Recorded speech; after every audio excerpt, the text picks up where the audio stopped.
Guys, I feel the need to talk about Drew Paul for a second. So let's talk. Here's a story of a guy who was an absolute dominant fighter who was really one of those guys who would just go at your face and he would attack you. Control chaos, as I like to call it. He goes on this amazing streak. He's one of the greatest fighters I've ever had the privilege to call.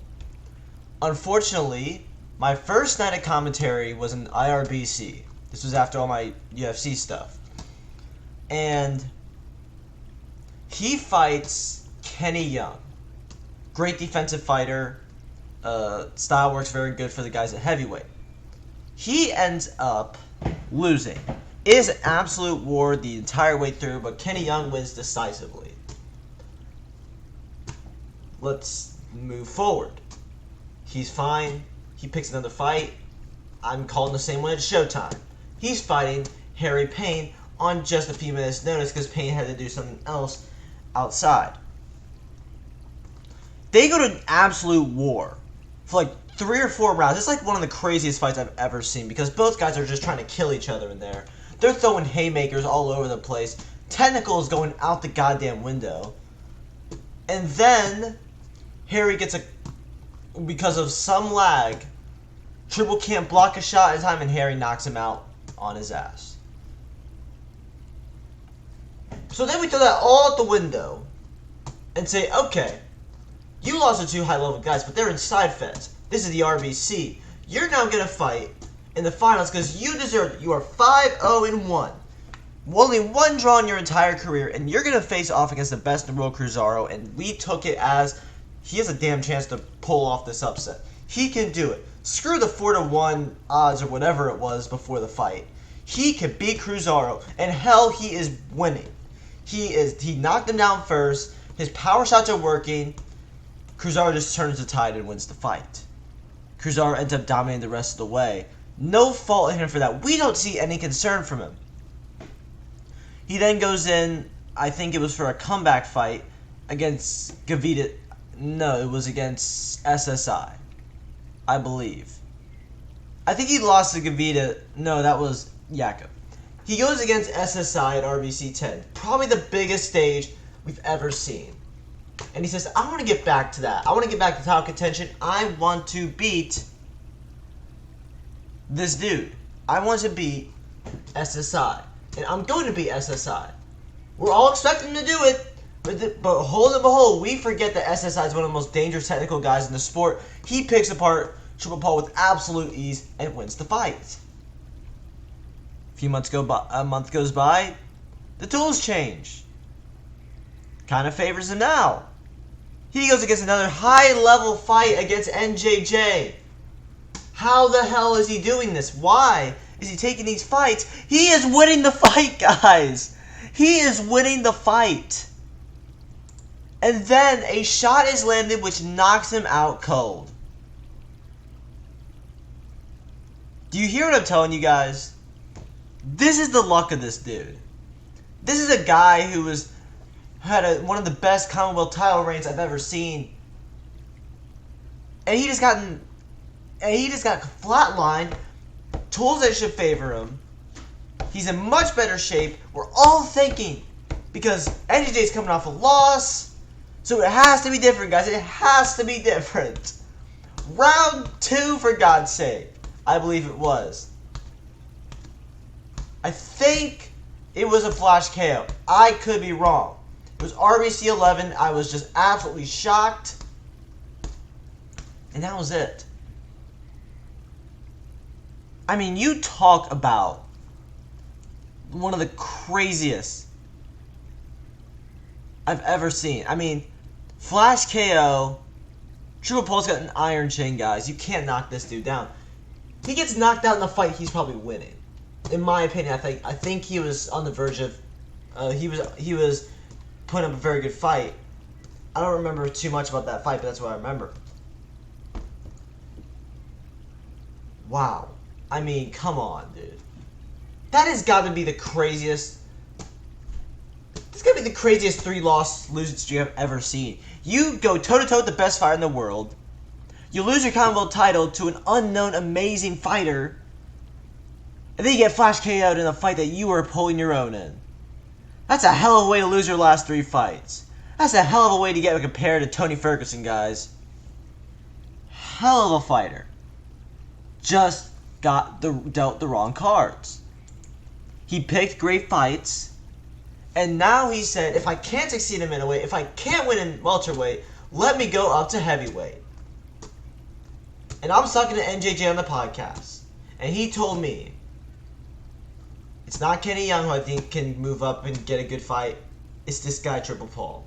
Because Triple Paul has a style that can counter Bugatti, and don't be surprised if he wins. I took it at his word, guys. I believe him. Bugatti thrives at the counter shots. We don't know how well he's going to do on these tools. And now he's facing off a guy like Triple Paul who keeps running at you. He throws it's chaos when you have to fight him. That's why he's one of the most skilled fighters on the sport. It's just because you really can't handle the pressure.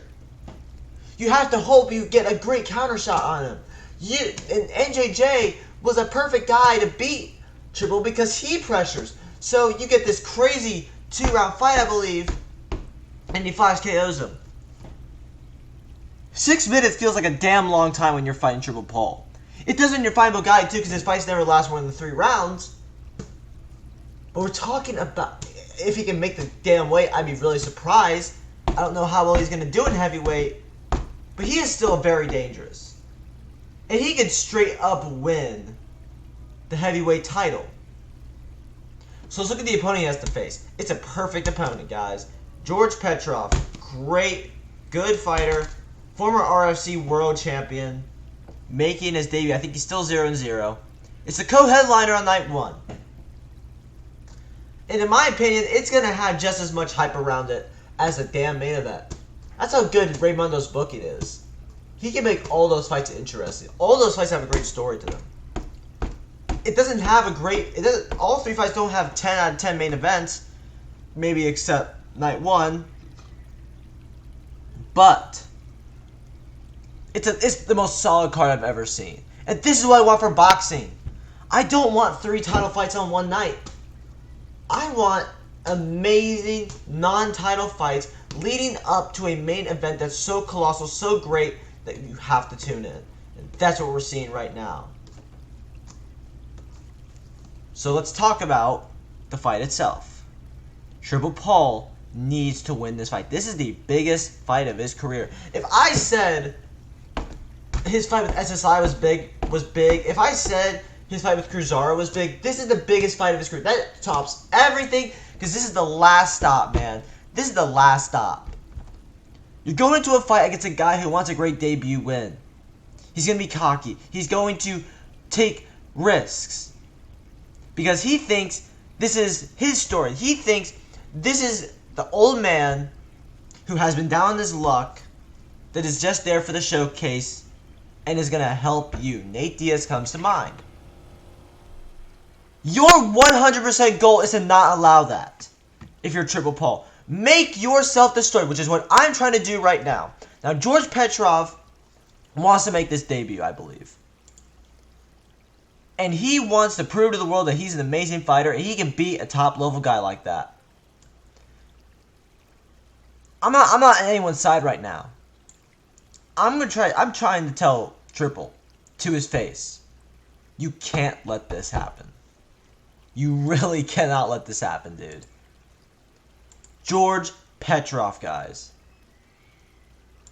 A killer. He's 0-0. Triple. The story's still about you. Do not let it change. That's what I'm trying to see from here. Triple Paul can absolutely win the heavyweight title. I believe everything NJJ said about him. Because I've seen him fight more than anyone. I've seen him fight more than anyone, but I've never seen him win before. I don't think I have, at least. I feel like I'm a curse to him, man. I feel like I'm a curse to Triple Paul. So thank God I am not commentating night 1.